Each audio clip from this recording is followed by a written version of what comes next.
এই লোকটা নাজাত পাবে। এই জন্য সকল ভাইকে আগে ইসলামের উপরে আসতে হবে। কিসের উপরে? নামাজ, রোজা, হজ, যাকাত, তাসবিহ, তাহলিল, দুরূদ, সালাত, এগুলোর উপরে আগে আসতে হবে। এই জীবন যখন আপনার তৈরি হবে তখন আপনি ময়দানে গিয়ে জিহাদ করলে সেখানে যদি মারা যান হয়তো বা আল্লাহ আপনাকে মাফ করতে পারেন। কারণ আমরা শক্ত কতগুলো হাদিস পড়েছি, যে হাদিসগুলোতে আল্লাহ বলছেন যে তুমি তো শহীদ হয়েছো এই আশায় যে লোকেরা তোমাকে শহীদ বলবে। হাসরের ময়দানে আল্লাহ শহীদকে শহীদের মর্যাদা দিবেন না।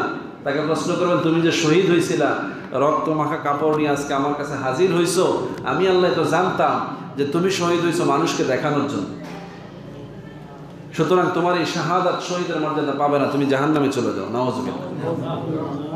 রাসূলের হাদিস। ওয়াইজদেরকে বলা হবে, তুমি তো আমার কোরআনে দাওয়াত দিয়েছো নিজের ফখরিয়াত বানানোর জন্য, মানুষ তোমাকে বড় বক্তা বলবে এজন্য। তুমি তো প্রকৃত অর্থে আমার দিনের দাওয়াত দাও নাই, তুমি তো নিজের শান বাড়ানোর জন্য চটকদার কথাবার্তা বলে মানুষকে আকৃষ্ট করেছো, যাতে করে মানুষ তোমাকে বড় বক্তা বলে, বড় ওয়াইজ বলে। সুতরাং তোমার এই হেদায়েতি কাজের কোনো বিনিময় আমার কাছে জমা নাই, জাহান্নামে চলে যাও। দাতাকে বলবে, তুমি তো দান করেছো মানুষকে দেখানোর জন্য, তোমাকে লোকেরা দানবীর বলবে। তুমি তোমার সম্পদ ব্যাপক দান করেছো, কিন্তু দেখো তোমার মনের ইচ্ছার কারণে দানের কোনো বিনিময় আমার অ্যাকাউন্টে জমা হয় নাই, তোমারটা তুমি দুনিয়াতেই শেষ করে এসেছো।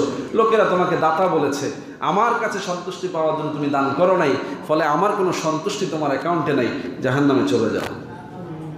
এভাবে প্রত্যেকটা কাজের বিনিময় ধরে ধরে হাদিসে 7টা বিষয় বলা হয়েছে। এই 7টার কথা বলে বাকিগুলো আর থাকে না। এই 7টা নেকামল অনেক বড় বড় আমল, এগুলো মানুষ খুব আগ্রহের সহিত করে, বিনিময় জান্নাত পাওয়া যাবে। এই কাজগুলোই বরবাদ হয়ে যাবে শুধু অন্তরের উপরে যদি নিয়ন্ত্রণ না থাকে। আবার ভাইয়েরা, এই জন্য আল্লাহ রাব্বুল আলামিন যেন আমাদেরকে হেদায়েতের পথে আসার তৌফিক দান করেন সকলে বলে।